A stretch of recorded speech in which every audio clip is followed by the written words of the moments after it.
Hi there, this is Steve. We're over here at the Tesla dealership, and we're going to do a fitment today on a Model 3. This is 2024 Model 3, and it's going to be a no drill, and it's going to be mounted in the lower center. A lot of these Teslas haven't typically had fasteners underneath, so we've had to drill up underneath, but this one does have fasteners, so that's really nice. So this will be a no drill, and we'll go ahead and get started with the fitment, and I'll go ahead and turn it over to Mike and we'll get started. All right, thanks Steve. All right, so this, like Steve said, like the old Model 3s, there was nothing, no fastener to take advantage of, so we had to make it a drill where you just mount it here. But as you can see, we have fasteners right here. So these are a T40 Torx. So we're going to go ahead and take those off, and we're going to be reusing these. These are plenty long to take out and put back in, and they actually are long. It'll take us a while to get these out. As you can see, they're a pretty good length. So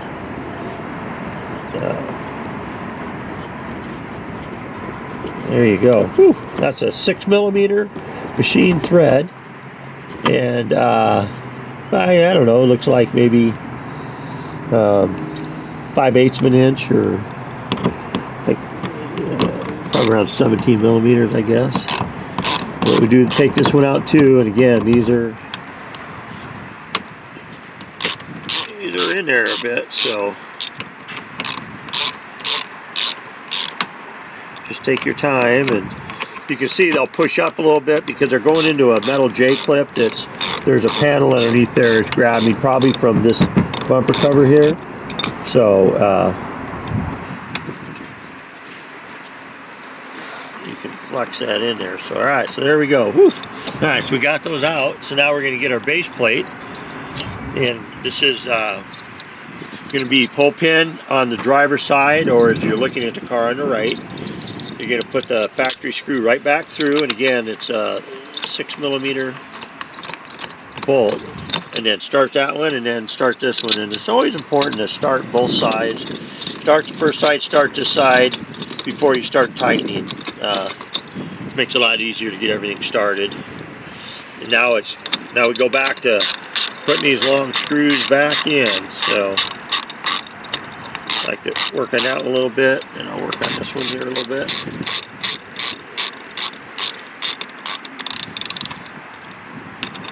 And again, being as these are metal J-clip, we should be able to tighten this pretty good. So until it starts to snug up there, and I'll come back and I'll hit it again. I just want to get this one. I always like to grab up by the ratchet head. We don't need super leverage, and this is a 3/8 inch drive setup, so it's pretty beefy. But you can see I can tighten them down pretty good. So there should be absolutely no reason for these to come loose. So there you go, but nice and secure. So then you're going to take your front plate, go ahead and start it into the tubes.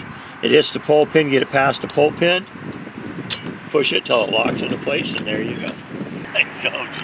All right, make sure that you remember to periodically lubricate your pull pin, and if you go through a car wash, make sure that you remove your front plate there with your license plate on it, because it will damage it if you go through an automated car wash. And then we'll get a shot here of there's your bracket there. That's where it's going to be mounted, and your license plate goes right on the front plate, and you are done.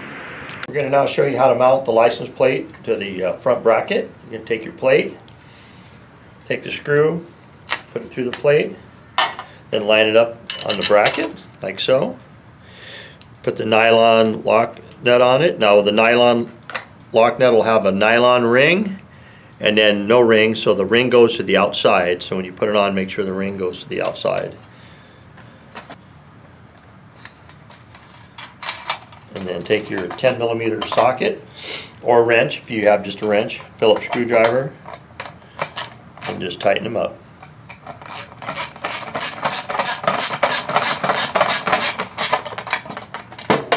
Ring in there is going to keep it from rattling off. So there you go. That's what it should look like when you're all done.